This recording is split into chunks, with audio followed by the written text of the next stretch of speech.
Hello everybody and welcome back to another one of my videos.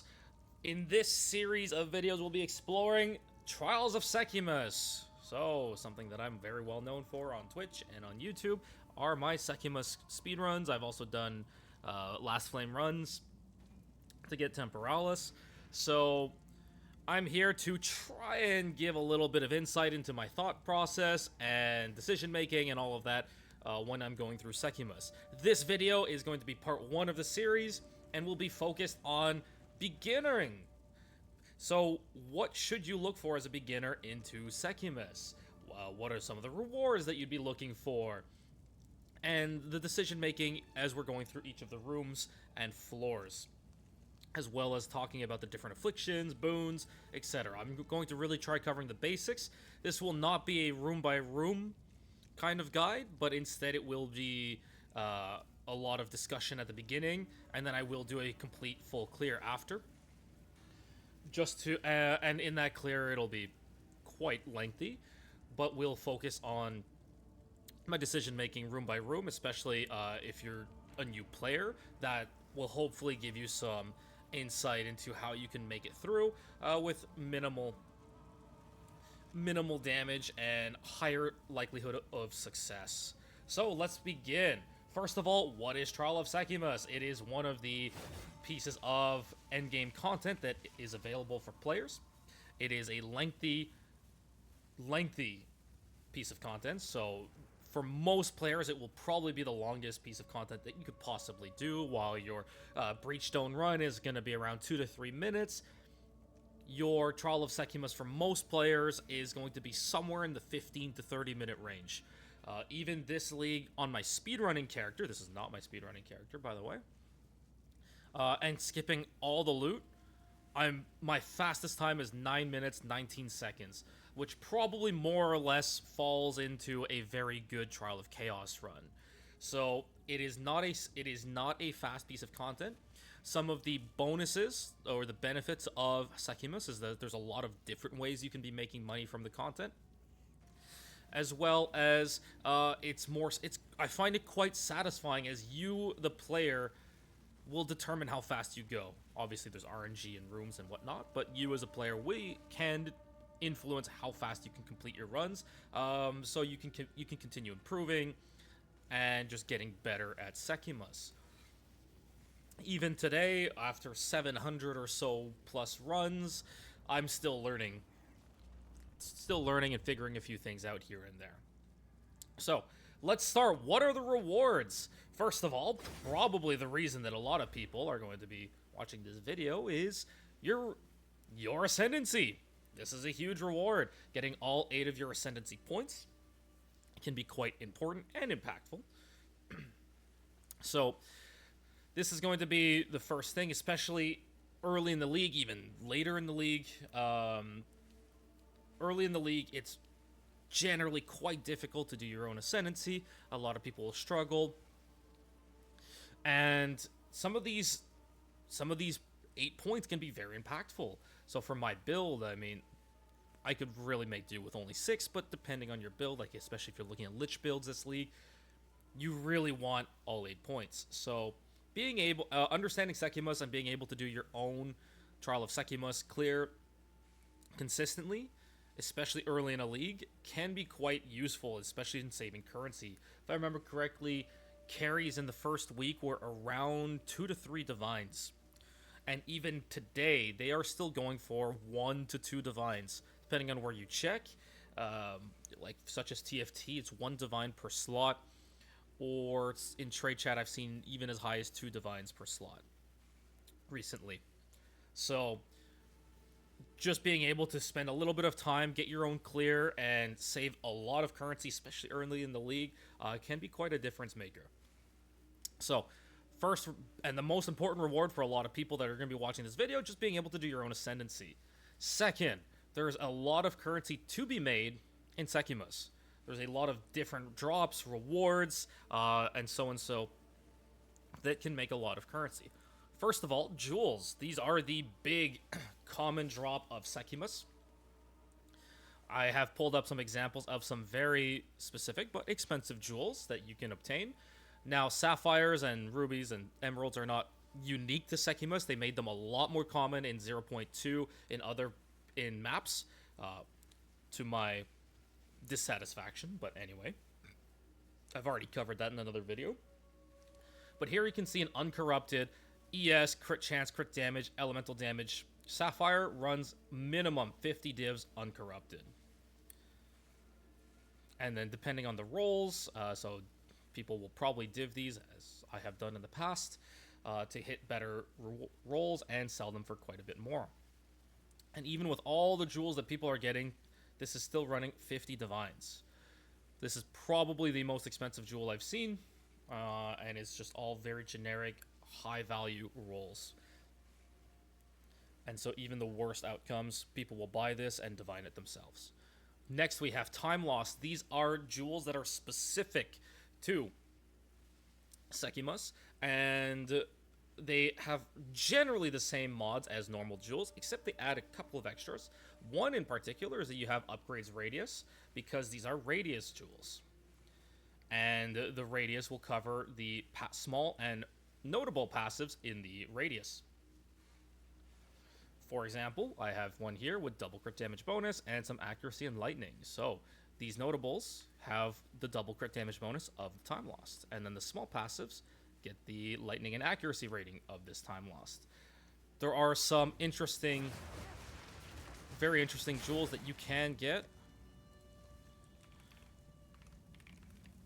including increased effect of notable passives. This is a very interesting line, and I will show you here. So, not only does it increase the effect of the notable, so for example, normally this is 1% to crit chance. Now I have 22% bonus, and it becomes a 1.22% to crit chance. Now, the nice thing is that this increased effect of notable passive skills will also affect the notable passive skill add-on of this jewel. As you can see, I have a 5% roll here, 5% crit damage bonus. But when I look at the notable, 6%. So yes, the increased effect of notable passive skills will affect its own notable passive add-on. And you can also get small passive skills in radius as well. And this is quite interesting with slots such as over here, this jewel socket with banners. So maximum valor, there's very little sources of max valor. So being able to use a time loss to buff both the small and large passives to get more valor is an interesting min-maxing standpoint for banner bots. So those are just to give you some examples of some of the more normal drops that you can get. Again, these are very specific mod examples that are more expensive. Here we have 38 divs for the cheapest one with double crit damage bonus, accuracy, and large. Next, we have Grand Spectrums. This league, Ruby Grand Spectrums are very popular, and we're talking about 4 divines for a basic uncorrupted copy. People will generally be buying 3 because you want 3, so it's limited to 3. Unlike every other unique jewel, you can have 3 Grand Spectrums, and it's actually advised because they scale based on the number of Grand Spectrums you have. So, Grand Spectrums are a drop that you can get post-Zarok. Once you clear Zarok, a Spectrum chest can spawn, and there are 3 Spectrums. Rubies, this league, I believe, are still the most expensive. Emeralds will provide Spirit, Rubies provide Life, and Sapphires provide all elemental resistances. Next, we have Relics. Some Relics, this is the most expensive relic, but they go for quite a bit. Even the cheapest undived copy is 24 divines right now. These go for quite a bit, and I'll talk about that in a bit, why these go for so much. We have some examples of some boss damage and honor res relics. Next is that you can sell partially completed runs, and they can sell for a good amount. So here we have 40 Chaos Orbs for a partially completed quantity of relics run. So this is about 2 divines. Remember, this is partially completed, so you still have to buy this and then complete the run yourself. Further, we have unique relic drops. These go for just over 2 divines now. So the Desperate Alliance, this is what gives you Against the Darkness. don't believe... Well, I should have some to show you. These Against the Darknesses provide very unique increases to small or notable passives. So as I was showing you before, these are garbage ones that I will reforge later once I have another one. But again, they're similar in their radius jewels like this one, and they will provide buffs. The most expensive ones are generally the spirit ones, as it's very difficult to generate or have more spirit in builds, and the spirit roll can go from 12 uncorrupted to up to 15 with corruption. This makes Against the Darknesses very powerful, and is so Desperate Alliances are hot commodity, as people will generally buy them up, do runs, and pray that they get it good against the darkness. Next, of course, we have Last Flame. This is how you get Temporalis. Temporalis is probably the hardest unique to obtain in the game, outside of just RNG stuff. One is that you do have to RNG something that I've spent 700 runs trying to get. So the Last Flame Relic, I've never gotten it to drop. And it is... So generally, it is quite rare. It is obviously very expensive for that reason. There's only one online right now at 940 divs. Temporalis is a unique chess piece that provides flat cooldown reduction. And my Temporalis was yoinked from the guild stash, so I can't even show it. Or was it? Oh no, I have it here. There it is. So you have a Temporalis. You have a flat cooldown reduction. So if I'm going to show you, on Blink, we have 2.33, and then we have... I don't have enough int. Oh well. Anyway, take my word for it, it is a flat cooldown reduction on Temporalis. So, Temporalis is a very expensive unique. It is very difficult to obtain, and this is basically the chase. This is... You get one of these, that's a ton of money. So again, these are the different ways that you can be looking to make money from Sekhemas. That's on top of being able to sell carries, depending on how comfortable you are with your build. So, how do we get started? First of all, Sekhemas starts by getting a Barria, and then you can slot in relics. Relic slots will open up as you complete different levels of trials, and raising up into this grid once you've completed floor 4. This is a 5x4 grid minus 2 slots, so you have 18 total slots, which allows you just enough space to put 9 2-slot relics. There are 3 different sizes of relics. You have small, which are these 2-slotters, medium, which are 3 slots, and you guessed it, large that are 4 slots. Generally, large are not worth even taking, so I don't have any examples for you. But I have some examples of some 3 slots and 2 slots. This is where you have to prep. Generally, I recommend that new players to Sekhemas start with bosses take increased damage and honor resistance. Honor resistance, just like your elemental resistances, caps at 75%. There are relics that you can get to increase this, but generally I would say it's not worth it. Focus on 2 and 3 slot relics to maximize the value of your grid, like your relic altar. Bosses take increased damage, can roll up to 30%, and honor resistance on these relics can roll up to 40%. Keep in mind that specific relic sizes can only roll specific mods. And I have an example here of the seal relics. So this is a 2-slot. All 2 slots can roll the same. Prefixes, suffixes. So there are specific combinations that you are looking for. Again, similar to how I was showing you with the hasted urn relic of investigation, which is relic quant and move speed. So this is movement speed as a prefix, and you have a suffix of relic quant. So again, you're looking for very specific mods at higher tiers, and as you can see, there are different eye level requirements to hit those higher tiers. So for example, trap damage reduction is 78.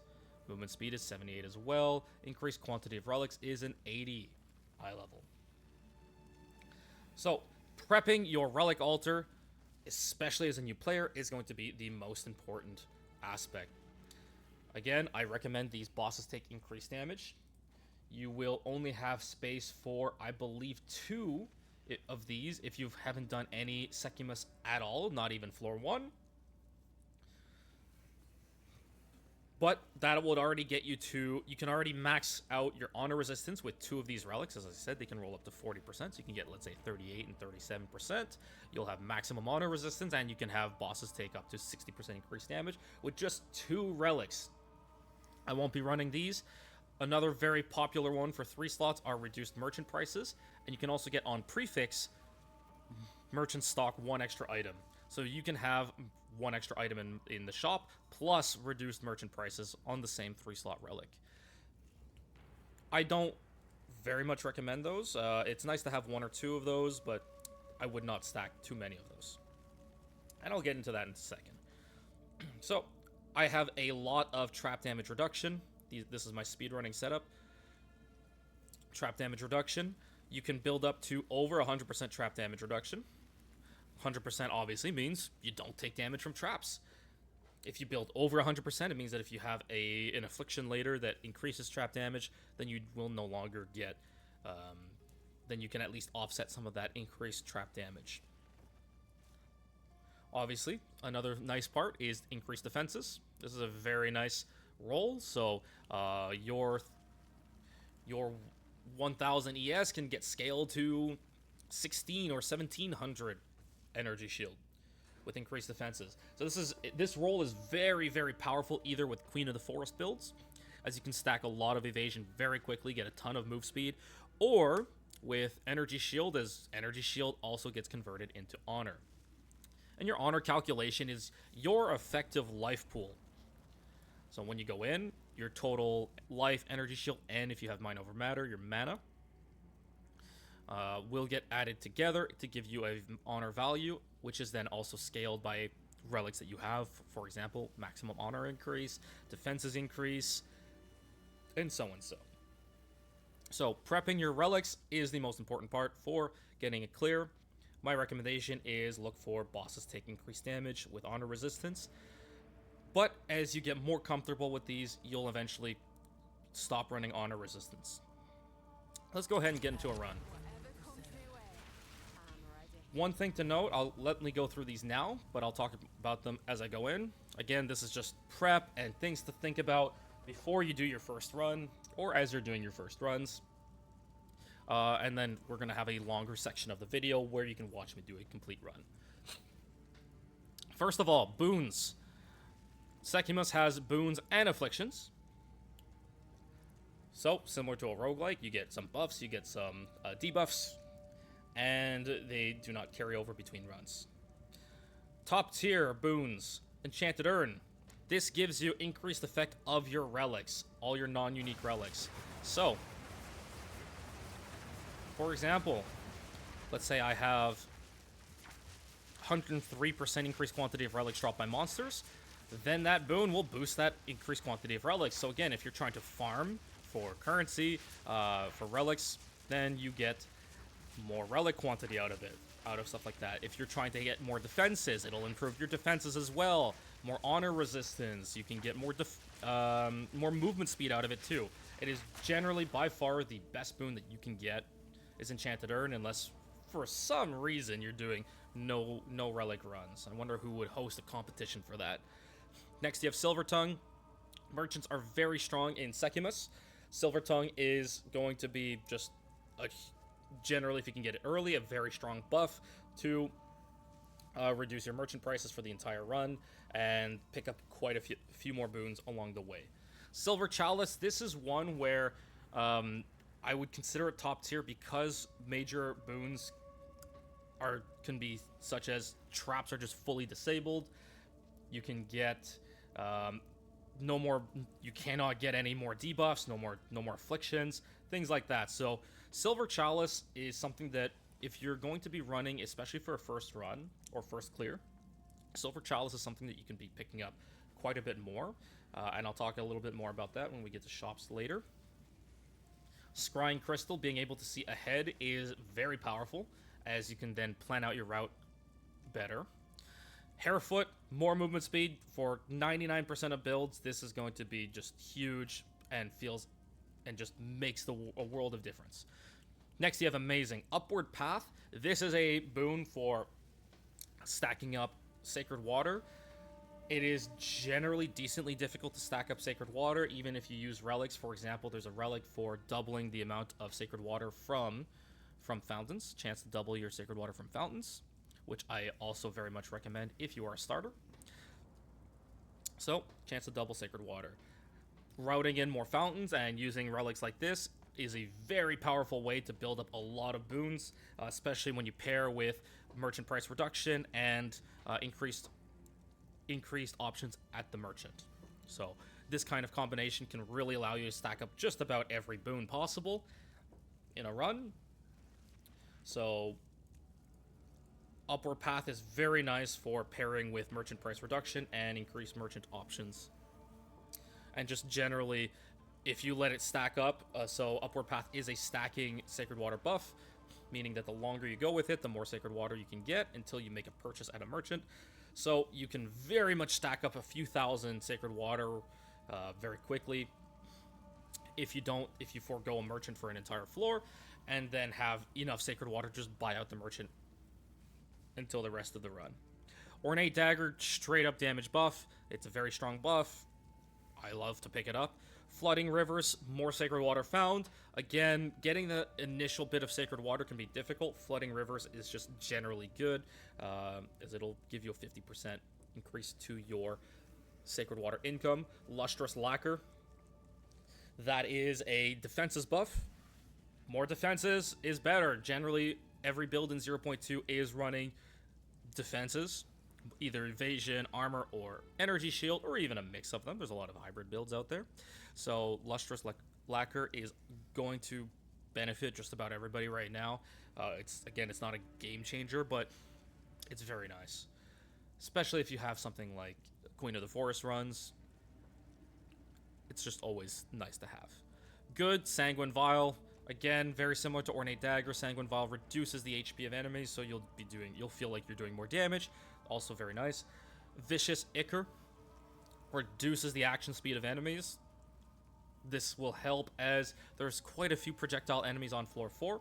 Lustrous Pearl and Black Pearl, these are trap reductions. So reducing the speed of traps and reducing the damage of traps. Again, I take 100% trap damage immunity. This will feel very nice on gauntlet rooms, which are pretty much the most common rooms that you'll face. So 100% trap damage immunity. So for these, for me, these don't really matter. But again, if you're new, this is focused on new players. I very much recommend taking these when you have an option, when you have the chance, as long as one of the top tier amazing ones is not available. Pass, Balbala's Gift. This is a single-use one that will allow you to get one free purchase from the merchant. Fright Mask, monsters deal reduced damage. Honor Challenger, this is just honor restoration. Increased honor restoration. Diverted River, more Sacred Water on that floor. Diverted River can obviously conditionally be very good if you get a merchant on room 1. You can use that to pick up a lot of Sacred Water through that floor, especially if you route in some fountains. But otherwise, because it only lasts till the end of the floor, I don't like taking it that much. Failure. We have Adrenaline Vial. This is just a quick honor restore when you get to a boss. It's nice if you're going to be selling carries, especially since you can top off your honor at the boss. But I would not say really you have to go out of your way to ever get this. Assassin's Blade, next 10 enemies are instantly killed. Next 10 non-boss enemies are instantly killed. Very useless. Fountain of Youth, honor restore when you venerate a Marikath Shrine. Those are the shrines that you pour Sacred Water into. Glowing Orb. This is a basically Omen of Resurgence. I think that's the right one. But as a boon, when you drop to low life, it will give you a quick refill on honor and life. I don't find it particularly useful. If you're going into these runs, really, you should be more prepped. Obviously, things happen. Sometimes you can take a big hit of damage, but still, I would say that this is too conditional to be that useful. Mirror of Fortune, next key is duplicated. Absolutely awful. Keys are plentiful in general. Orbala statue. This is more max life. Again, defenses are generally the way people are building up, survivability and in these runs. More max life does translate to more honor, but I don't consider it all that useful. Moment's Peace, this is a one room. Note, you cannot receive damage. This is obviously very nice if you are getting this right before a boss, as it makes the boss pretty free. If you get this right before Zarok, I mean, obviously it's just a free kill. But in general, I mean, the condition has to be that you've received this on room 7 before your final boss. It's so specific, very rare to happen. It does happen, but just incredibly rare. And I mean, if you know what it does. You can read. If you get it right before Zarok, great. And then every other time, it's absolutely useless. So those are the boons. Next, we have the Afflictions. Forgotten Traditions. Same as basically the counterpart. Most of these are going to be counterparts to what you can get as boons. Forgotten Traditions is the counterpart to Enchanted Urns. Reduced effectiveness of your relics. So suddenly your 100% trap damage reduction gets dropped down to 50% trap damage reduction, and then your 180% relic quant gets dropped down to 90% relic quant. So this is just a terrible affliction. Your boss damage increase gets dropped if you're running that. Horrible. Try and avoid this. Costly Aid. Gain a random minor affliction when you venerate a America's Shrine. And the general for the rest of these worsts, they're all going to share the idea of randomness. You want to avoid random afflictions wherever possible. This is how you brick your run. Depending on the level of your build, certain afflictions will be more impactful than others. So again, tier lists may not mean anything to you because your build may not care about any afflictions. I always try and build to that point. But again, there's always that little bit. This is just very annoying to get.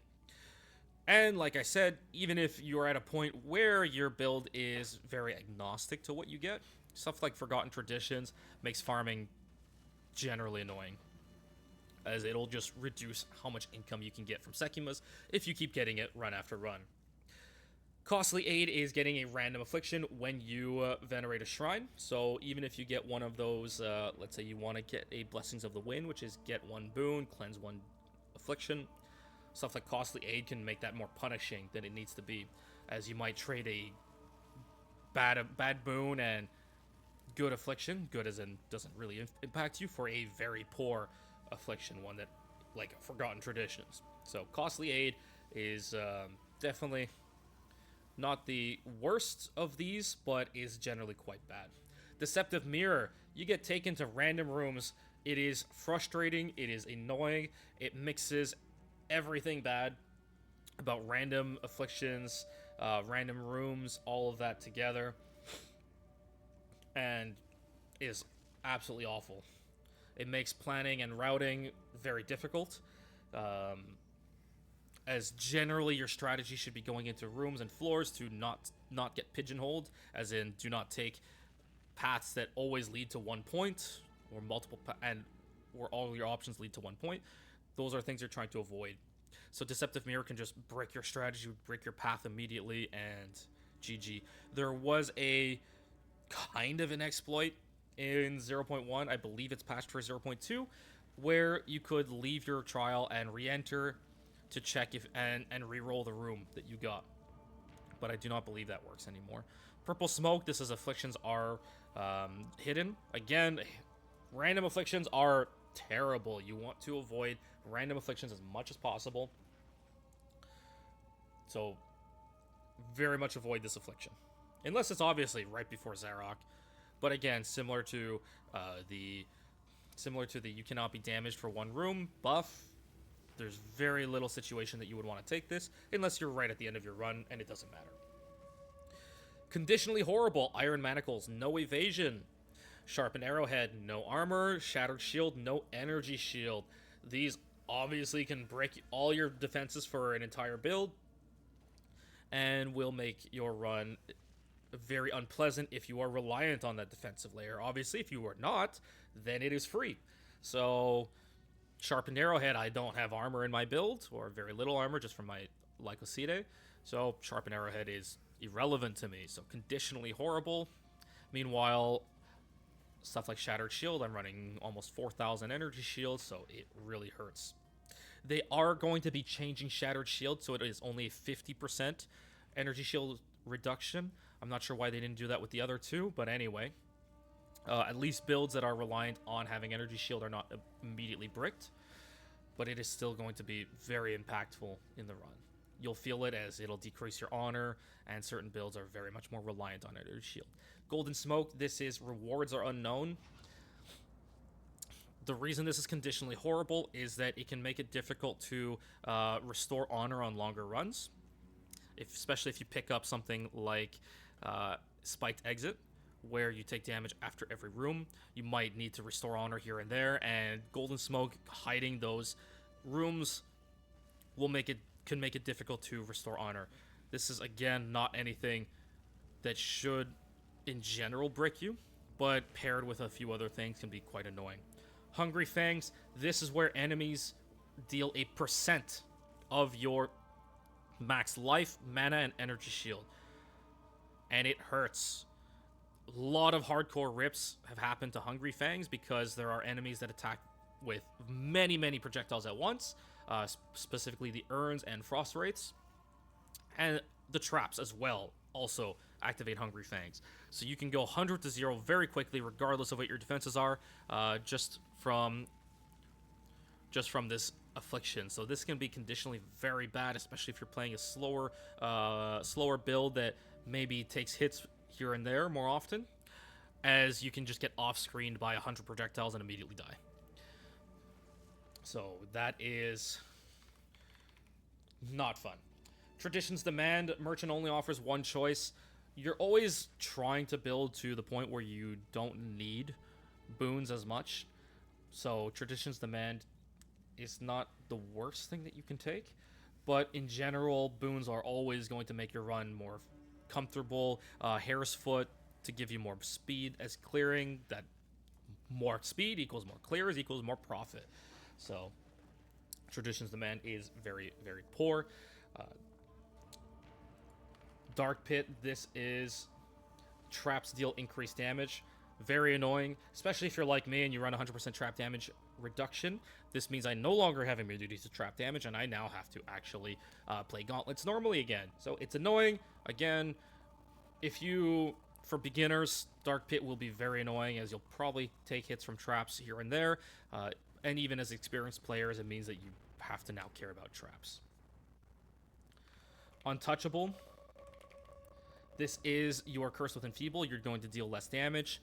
Same with Blunt Sword, same with Spiked Shell. So Blunt Sword is you just also have another damage debuff. Spiked Shell is you have another, monsters have more life. So all of these stack together, and you can get some very tanky feeling mobs, especially if you don't have any boons for increased damage to offset these. Last League, if you had Zarok with the Desperate Alliance Relic and a 6-man party and no boons, and these 3 mods together, he had over 1 billion effective health. So it made him by far the tankiest enemy in the game. So yes, these stacking debuffs can really change the feeling of a run. Trade Tariff, that is increased merchant prices. Not as bad as Traditions Demand, where you only have one merchant choice, but again, this will severely limit how many purchases you can make from the merchant throughout the run. Low Rivers, same thing. This is less Sacred Water found, so just about the same.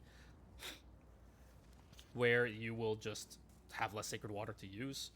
Winter Drought, lose all Sacred Water on floor completion. This is particularly annoying because there is a guaranteed merchant at the end of every floor, meaning that, well, now those merchants are completely useless. So while you could maybe skip out on some merchants throughout, let's say if you have one on room 7, you skip the merchant, then you because you know you have a merchant waiting for you after the boss on room 8, well, suddenly that no longer matters, and you have to start prioritizing merchants earlier or before you hit the boss. Fiendish Wings, increases monster action speed, and monster action speed cannot be slow below 100%. So generally, especially on floor 4, you're going to feel the difference with how fast enemies are going to be attacking you and throwing projectiles at you in these tight corridors. Fiendish Wings is annoying.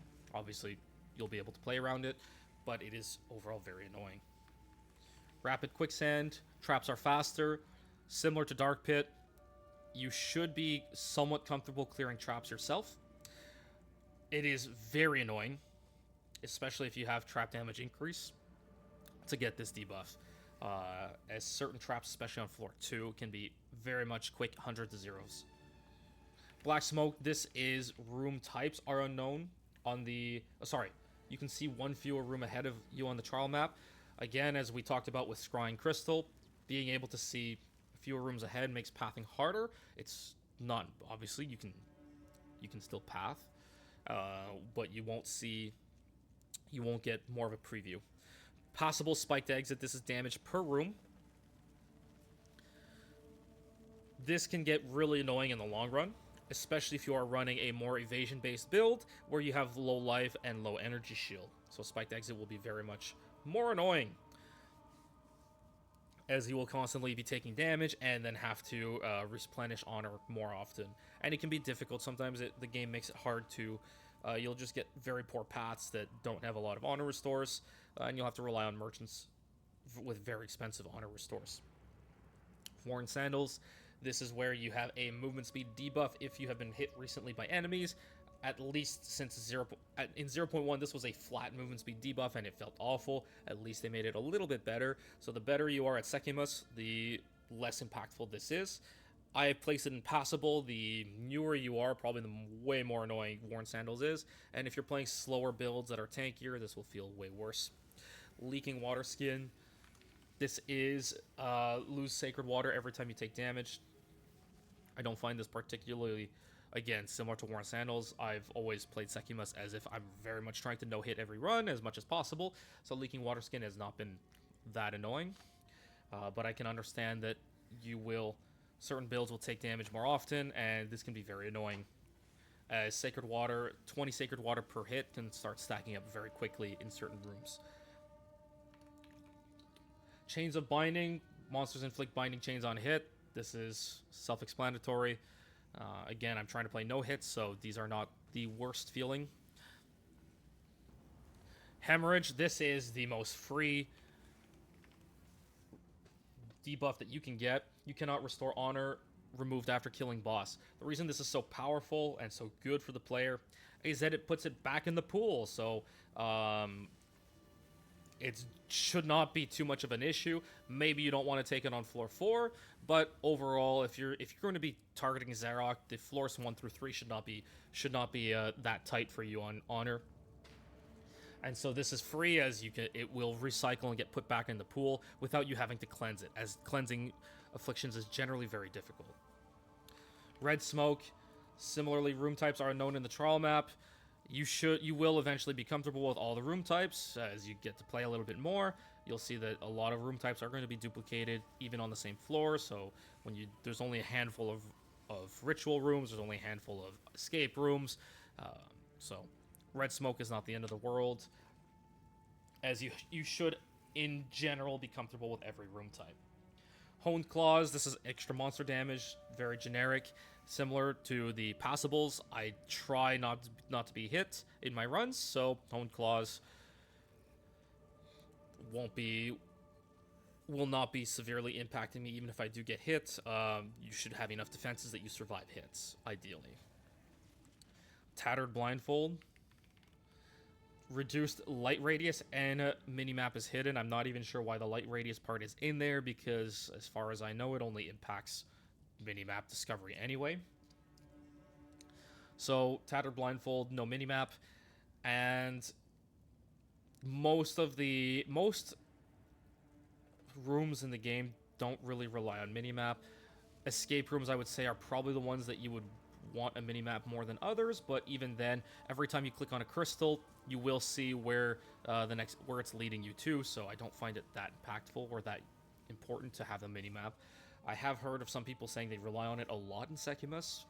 but anecdotally, it has not mattered to me. Even as a newer player to Sekhemas, I've never really relied on the minimap for clears. I guess this is going to be up to personal preference, but I put it in easy as, to me, it is super free. Weakened Flesh. Less maximum honor. Again, we're trying not to get hit. Less maximum honor. The only thing you need to be aware of is that taking something like Weakened Flesh or Shattered Shield, where you reduce your maximum honor, if you don't have enough honor, you can hit 0, and when you enter a boss room, you will immediately die or get kicked out, basically. So one thing that happened to me is because I am running 4,000 energy shield, which is my main source of honor. I hit Zarok with 0 honor because I got Shattered Shield right before, and it kicks me out right away. Suspected Sympathizer, reduced honor restored. Again, we're trying not to require too many honor restores in the run. This is, to me, pretty free. And Dishonor Tattoo, increased damage taken while on low life. Ideally, we're not hitting low life. I don't believe this league there are any builds that rely on low life. Obviously, if you do have a build that relies on you being on low life, this is going to be quite a bit more rough if you do take hits. But as far as I know, this league, this is not relevant. And of course, if you know that low life is bad for you, then don't take it.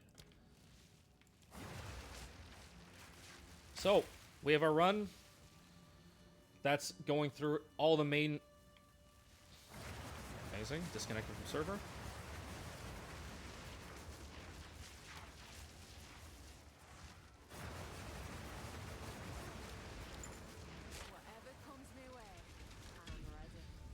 One thing that you'll want to have for your runs is Blink. So this will be the longer section of the video, where I'm going to go through an entire run and show you my decisioning process. First, quick thing, sorry for controller players, but we can press on PC, we can press V and pull up our Sekhemas map. So even on room 1, I can see, okay, we're starting escape trial, and we can start planning out. Right off the bat, I'm seeing that 4 rooms lead to this one room in the middle. So this is something to consider. That means that even if you take, let's say, this escape into Gauntlet, and you go, you at least still always have options, but you'll regularly find, if you do more than one run, that there's going to be situations where anything you take will always lead to the same room. I've had situations, and this is the only time I lost the Last Flame run.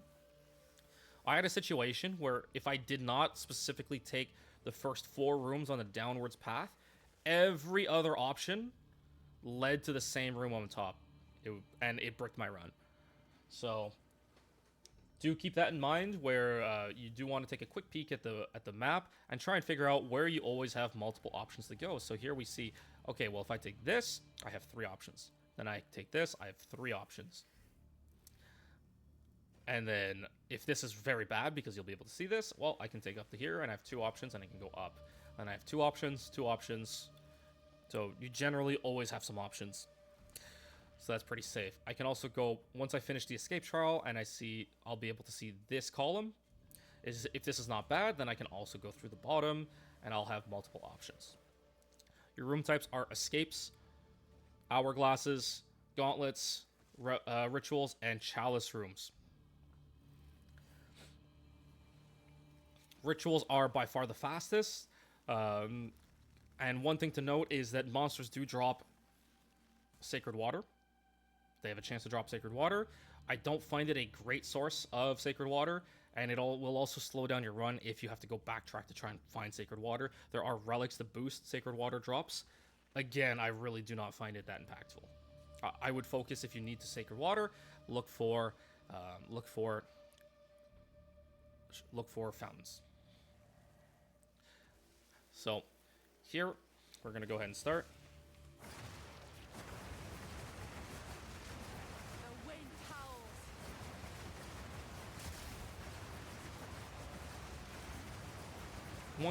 Another thing to note, I'll show it when we get to the gauntlet, is that traps can be rolled through.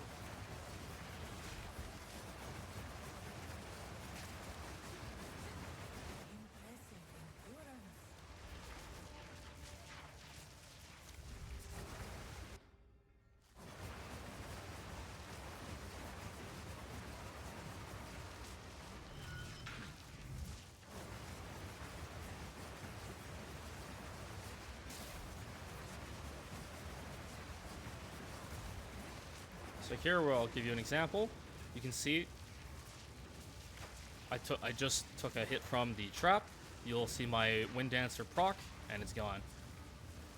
But I'll let it, and then now you can roll through it.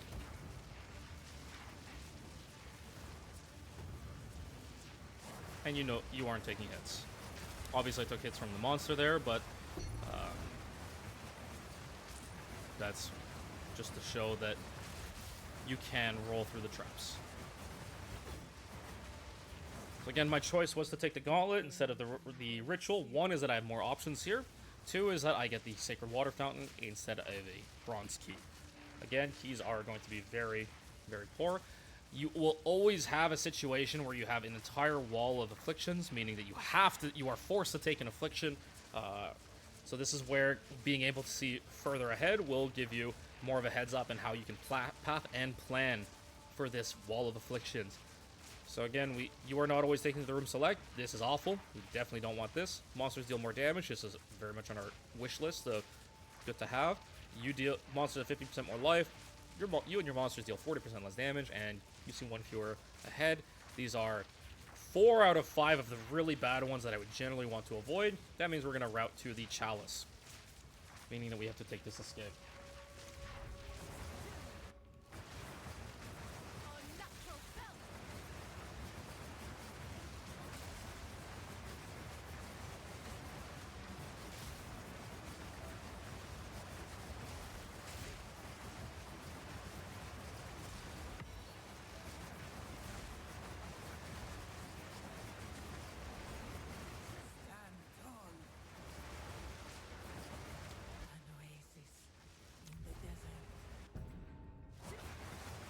Chalices, again, as I mentioned earlier in the video, you have predefined rooms. Chalices are always predefined.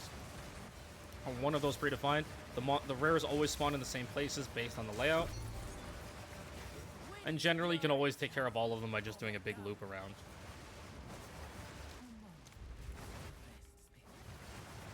Here we only had one choice, so we went ahead and took the escape trial.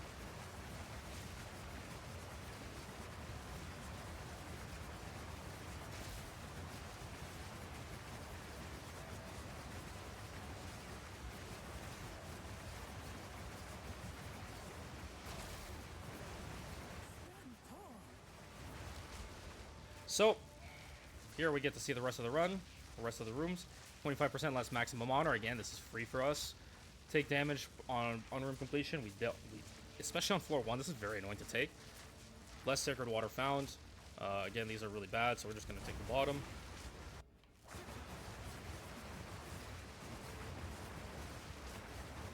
One other thing to note is that some levers are not actually required to complete a gauntlet room. Again, this is not going to be a video where I'll be able to show you every single gauntlet ever. But just keep in mind that you do not need every single gauntlet. Or sorry, every lever for every room. This will be coming down to experience. Now I get to finally show you pledges. These are always going to be get something good, get something bad. Here we have a major boon, but take a bunch of damage. Get Adrenaline Vial, get Leaking Water Skin. Remove Honed Claws, gain a random minor affliction.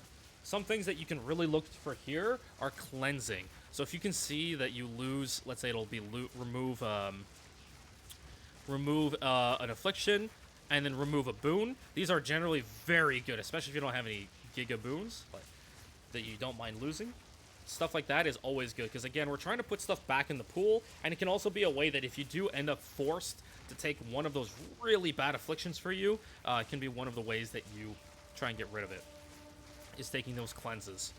Otherwise, you can look for positive trades. Getting even boons that aren't very helpful to you will mean that it gets taken out of the pool. So this could be something interesting where we get a not important affliction and get a not important boon. So depending on what you're going for and how impactful some of those debuffs are to you, this could be a good trade. I would generally recommend not taking afflictions, because the more afflictions you take, the less options you have later. And some of those, and you will eventually, you could hit a point where you are forced to take a very poor afflictions for yourself because you started removing stuff from the pool. So I'm going to be playing as if I'm a beginner, and we are going to avoid taking any afflictions possible.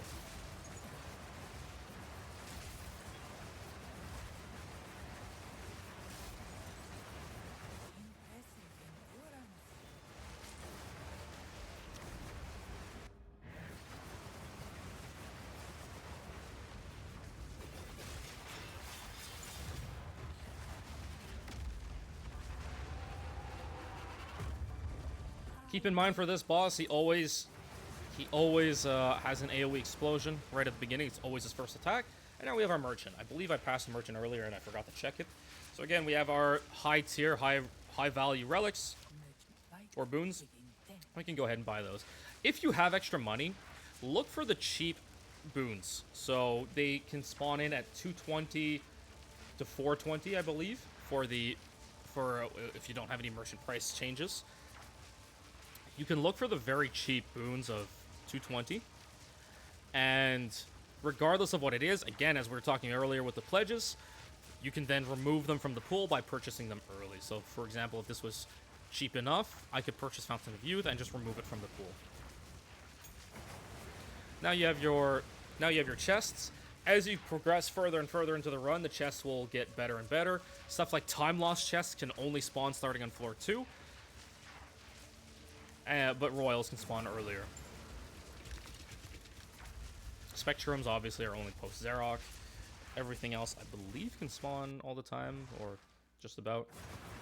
I don't really pay attention too much there. So again, we're looking at our pathing. We have a fountain into a ritual, so this is very easy. And then we have multiple options after. We can also take the escape child that will give us the option to take the merchant as well, but we have no sacred water, so we're not going to bother with that. Again, every chalice room can just be done by going in a big loop. I'm going to pick these up because they can be quite valuable.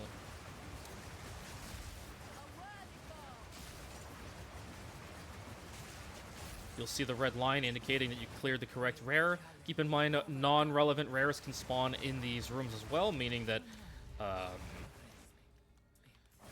you can kill a rare and it won't actually count because it's not one of the main rares that you need to kill.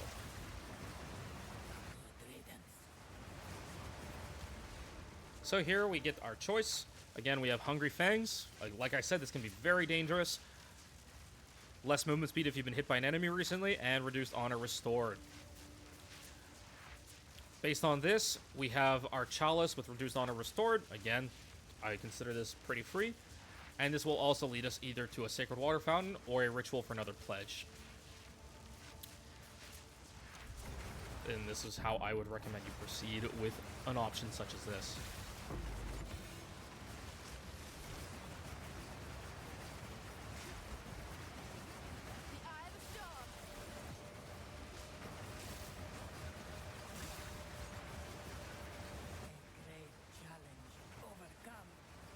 And I'm going to show you more pledges.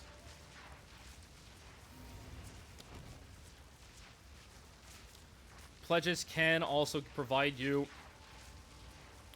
unique pledges, which can only be found here. This is gain a key when you are afflicted, 10% reduced honor restored. This one is very fun, as you can stack up a lot of keys and then avoid needing to path for more keys throughout the run. Here we can see, well, top is a very evident choice. As long as nothing up here, neither of these two are bricks, then the top path is by far the best. Floor 2 gauntlets are quite scary. This is one of those scary rooms. Keep in mind, these fireball traps, while you can roll through them, they have very wide hitboxes. The explosion at the end is actually an AoE, so keep that in mind. And the hitboxes are, I'm trying to inch closer to it to show you. Sometimes, especially with lag, it can be difficult, and you will end up rolling into them, moving into them, with just a bit of a stutter. So, here, I usually just recommend taking it slow. You can blink the rest of the distance here.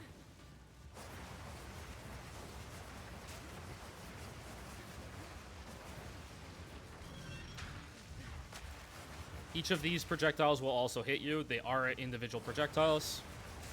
and they can deal a huge amount of damage. They are by far the biggest run ender that I've seen. And they will also proc Hungry Fangs as well if you have it. So you can die very, very quickly with those traps, as they do a very large amount of damage. And again, you have 10 of them stacked in a row. So very quick deaths. All right. So you cannot restore honor. Again, this is what we consider uber free. This is the best one we can possibly get. Minimap is removed. Again, very free. We're gonna go ahead and take the escape trial. You could have taken the escape trial, the enfeeble, and trade with a boon. Similar to a pledge, you get a boon for an affliction. This affliction is not great to take. Again, you want to avoid stacking too much damage reduction, or too much of your damage reduction, as it will make enemies and especially bosses feel a lot worse.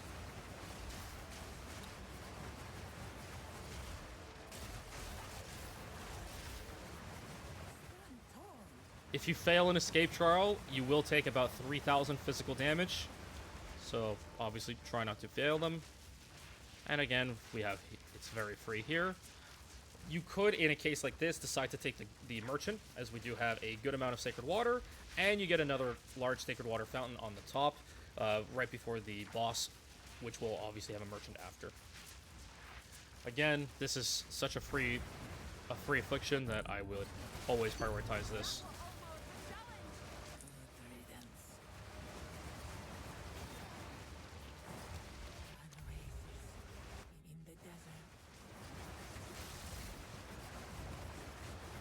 One other quick thing to note is that debuffs will not be replicated on the same floor, but obviously across floors, there's no restriction. What that means is that if you see a room that, say, has you lose all your sacred water at the end of the floor, you cannot get that again in the same floor, meaning that that random afflictions or anything like that cannot give you that debuff. This video was recorded in 0.2. This held true for 0.1 and 0.2. If it changes in the future, I'm sorry, but so far that would be one thing. So, for example, let's say you saw that you had no energy shield as one of these rooms. That means that random afflictions will not give that to you. So we have quite a bit of sacred water. Again, we're trying to empty out the shop to make sure that we have less things to take care of. Assassin's Blade is repeatable, meaning that once it's used, it will go back in the pool, so it's irrelevant to purchase it. The other two, since we have so much sacred water, I'm going to go ahead and purchase them to remove them from the pool. That means our random boons later will not have those. I'm checking for time losts, as time losts are still worth taking early, and they're rare enough that it's not going to be a huge thing.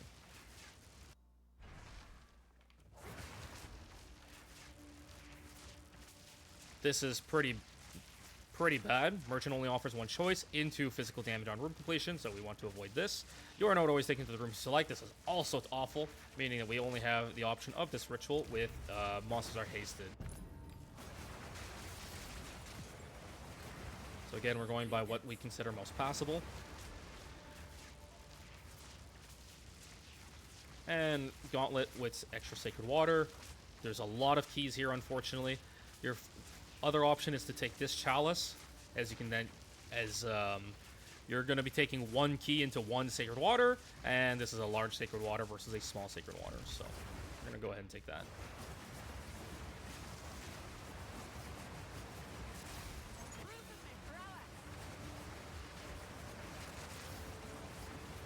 Now, this is where Blink comes in handy. So, these high-low setups, you can now blink over them. There's other walls and such through other floors where they're just low enough that you can blink through. You can also blink through these grates, but you cannot walk through them.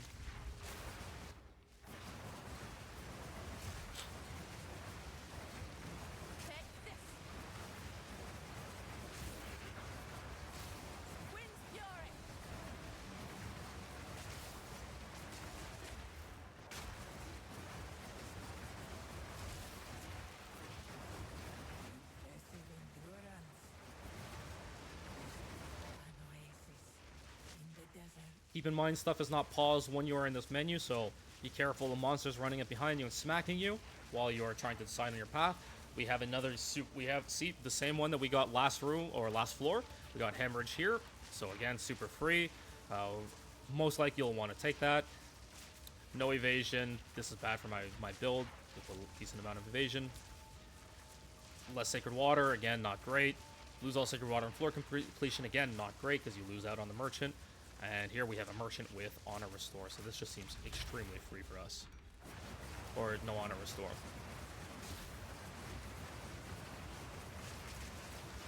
Again, as I mentioned, rares do go into fixed spots, but they can wander from their spawn point. On floor 1, there's always going to be 2 rares per chalice. On floors 2 to 4, you will have 3 rares per chalice, except there's 1 bugged on floor 4 that sometimes does not spawn the 3rd rare. But generally, you will get, you'll have 3 rares. Here, this is probably the freest pledge that you can get. Gain a random minor boon, take a small amount of damage. Boom, we got Hare's Foot. Not relevant to my build, but again, it's a very strong boon in general. Most people are not going to be running Whirling Slash, and Hare's Foot will be extremely relevant.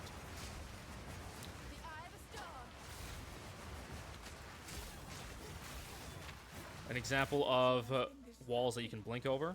So these you cannot walk through, but there's a gap that you have line of sight and you can blink through. You have a lot of those through floor 1 and 2, so look out for them. Merchant prices reduction, easy, free. Scrying Crystal, easy and free. Sanguine Vial, easy and free. We had a lot of Sacred Water anyway, so regardless, we would have purchased them all. Those are all good boons to take. And now we can see the rest of the floor, and we can see, well, doesn't really matter. We can then take the Gauntlet into the Ritual Trial, because we can see that it is another merchant, and merchants are good. This is one of those examples where this button does not actually matter. You do not need this. If you are fast enough to make it through, these traps will take time to activate. So if you get through here quickly, you can avoid these fireball traps, which are very dangerous. And I would recommend you skip those. You can also blink again. This opening, you cannot walk through it, but you can blink through it.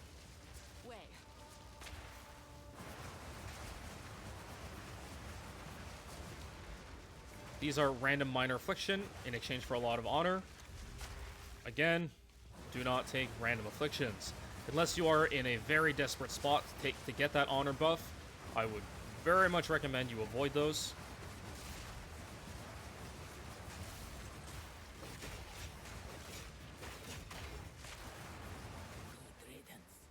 Here we have Enchanted Urn, amazing. Our T1 best in slot boon for just about every run. And because we got that merchant price reduction, everything is so cheap, we can just pick up the rest. We will still have honor left over. And here I noticed that we have a nice honor resistance and a T1 move speed. So I'm going to go ahead and pick this up too, as we can then sell that. High T1 move speeds tend to sell decently well. So do take a peek at what merchants, or what boons your merchant is offering.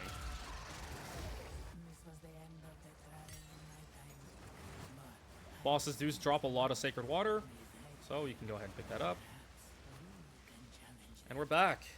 This is a major boon. This is the worst one. This one is seeded to roll higher. They're supposed to fix it in an upcoming patch.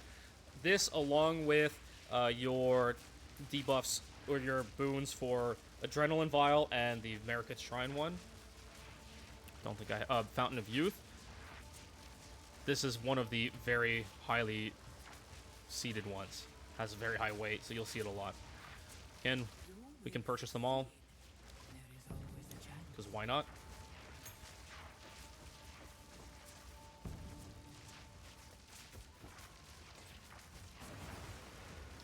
You can start looking for, again, time lost chests. If you see bronze mysterious chests, I always pick them up, as you have a chance to get keys for higher tier keys.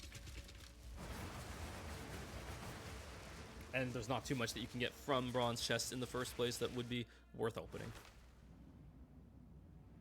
And we're on to floor 4 already. Again, we have Scrying Crystal. We can see quite far ahead, and we can now path. This is our Wall of Afflictions. And we see there's quite a few free ones for us. We have less movement speed if you've been hit by an enemy recently. Again, this is pretty free for us. Lose sacred water if you've been hit, if you take damage from an enemy hit. Pretty free. Curse with Enfeeble, not ideal. Increased merchant prices. We're honestly towards the end of the run, so increased merchant price is not a huge deal. We also have a good amount of sacred water left. We'll probably get more by the time we hit any merchant. So if you do decide to take it, it's not the end of the world. Gain a random minor affliction when you venerate a Merikith Shrine, and afflictions are unknown. These are still sketchy, as you will probably have another forced affliction later in the run. Depends on how comfortable you are, how many afflictions you have. We only have 4 afflictions. So these are not huge considerations for us, as there's such a huge pool. If we do end up wanting to take one of these, as the path is nicer, it's still nothing terrible. And of course, gain a random minor affliction when you venerate a Merikith Shrine is not... I just realized I don't think I had it in the tier list of when you gain a random affliction, you gain another random... or you gain a random affliction when you gain an affliction. I don't think that was in the tier list.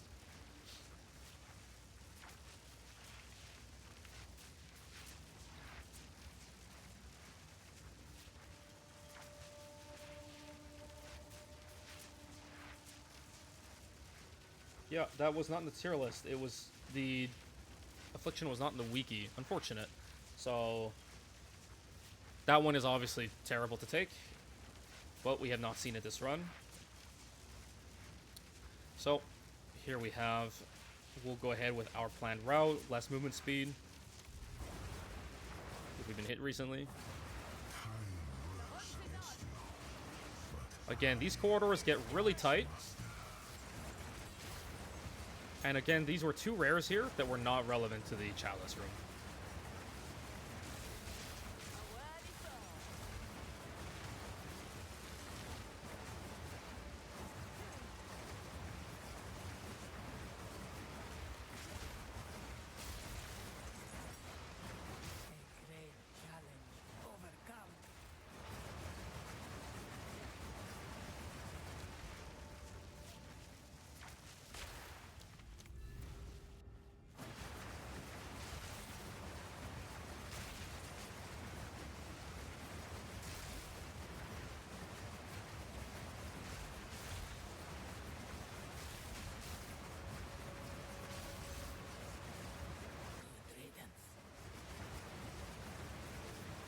Okay, so we got to our planned route. Now let's continue pathing. We can see here we still have the choice. If we want it, let's say, very bad afflictions here, we could still take the lose sacred one when you take damage from an enemy hit. You are not always taking the room you select. We always have the option. We still have the option to go to the hourglass here. Otherwise, of course, we can take the chalice and go through the top if we prefer that route instead. So let's say, just for argument's sake, that this was a very bad affliction. Now we still have the choice to go up. Again, we're trying to keep our options open, so if we go up, we always have 2 options throughout the rest of the run.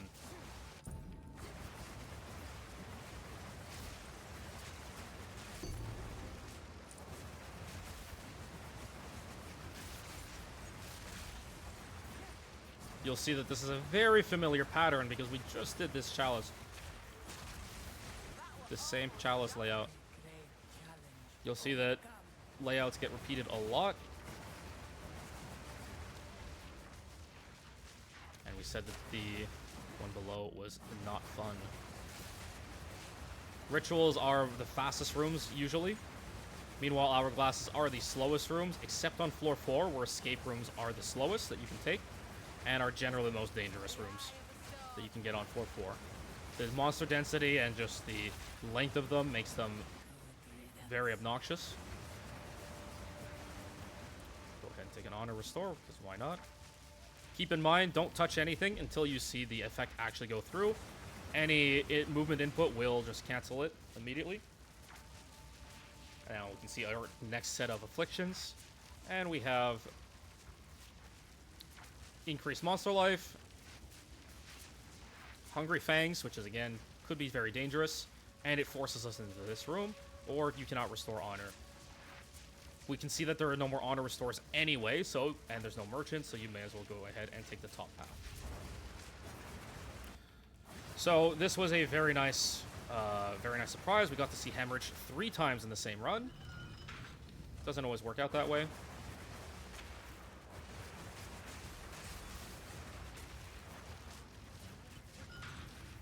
If you have Blink, you can sidle up to the side and blink through. So otherwise, if you are not using Blink, you would have to use this circle. Step in this circle, come through, go pull the lever, and you'll get teleported back.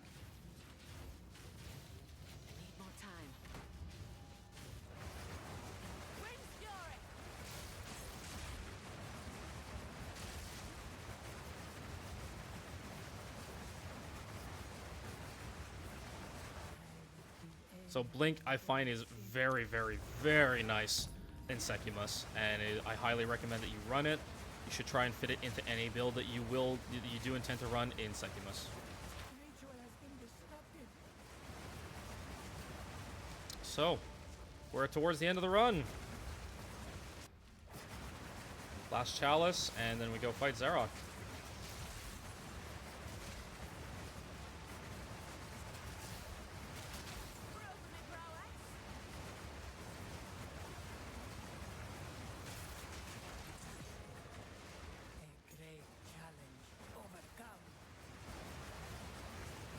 I forgot to show it while I was there, but when I finished the floor 3 boss, you can go out and take the Barrier out, and that's how you get a test of time Barrier. So whoever enters that will have exactly the same state that you're in. Any honor missing, any keys, any sacred water that you leave, any boons, afflictions, anything like that will remain. So when I was showing earlier at the beginning of the recording, these... Why is it not opening? When I was showing earlier with these test of time barriers, after you kill a boss, besides Zarok of course, you can go and take the barrier out. And then you can trade it, sell it, keep it, hold on to it, store it, whatever you want. And it'll tell you all the boons, afflictions on it, how much sacred water is left, and what relics were used. So these are the relics that this person entered. 180% quantity of relics, more defenses, more honor, and more honor restored. Move speed and relic quant. So again, you get to see what people were running. The better your relics, the better the test of time bars will sell for. And then you can pause your run at any time, except when you start the boss fight. But let's say I wanted to go in, enter. Let's say I had Adrenaline Vial and I wanted to just top off my honor. I could go in, it'll proc the Adrenaline Vial, and then I could leave the trials. And now my trials are paused.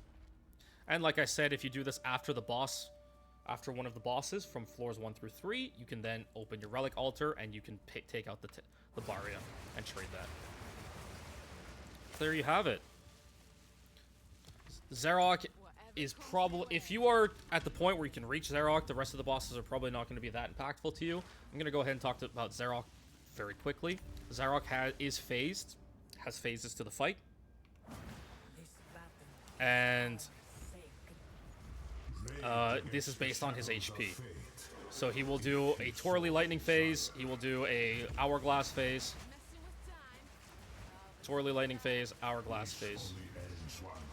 Trying to proc his lightning. There it is. You can sit in the corner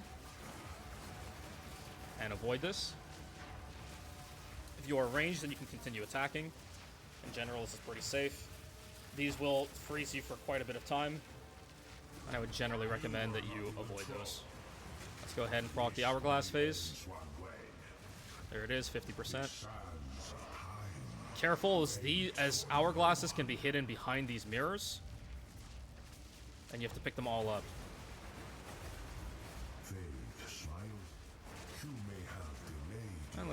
So he'll do those again as you get lower and lower. He will always prioritize the Hourglass phase. Keep in mind, the more players that are in the party, the more the faster the Hourglass phase turns. If you fail the Hourglass phase, he will instantly kill you. You can Alt F4 or exit to, let's say, login or character selection to avoid it. Keep in mind, any honor damage you took will remain, but you can restart the fight. So if you do fail the Hourglass and you're about to get touched and instantly killed, you can reset your room and go back out. And this goes for stuff like escape rooms as well. If you somehow get lost, you see that there's 1 second left, you can go ahead, leave trials, reset the room, and go back in. We got shitty relics, but that's okay. That's normal. Here you can check for quick, good relics to purchase. I don't see anything good, and that's it. That's our run.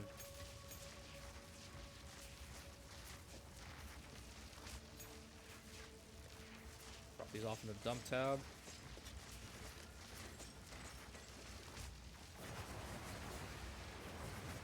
And we have 1 time lost. You see, we didn't route in any keys. And we have 2, 4, and 6. Obviously, we got the pledge to get some more keys. But we did not go out of our way to pick up more keys. If you are here to farm, which I'll cover in the next video, obviously, routing in keys is going to be more important, as you want to ensure that you pick up all the good chests for yourself. Just like that Arcanist that dropped nothing.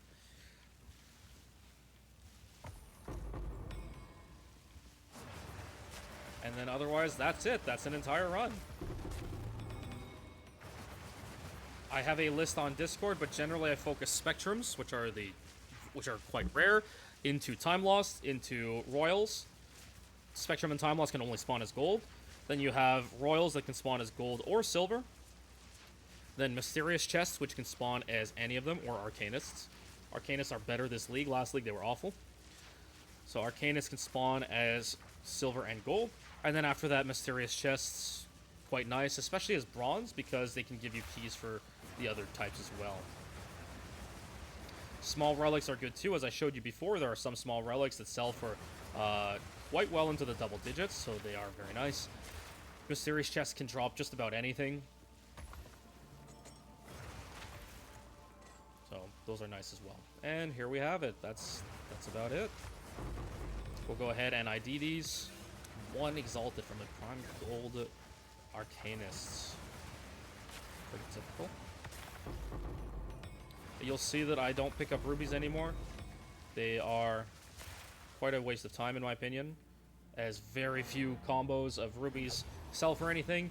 The big issue is that they don't have any crit lines on rubies, and most builds have crit built into them. There are still valuable rubies, but again, I find it more limited. A home away from home. All right, let's see what we got. While on, keep in mind this is being recorded on 0.2. Adorned is not nearly as popular this league, but is still relevant. So some jewels are better as magic. But in general, this is quite a nice jewel to start.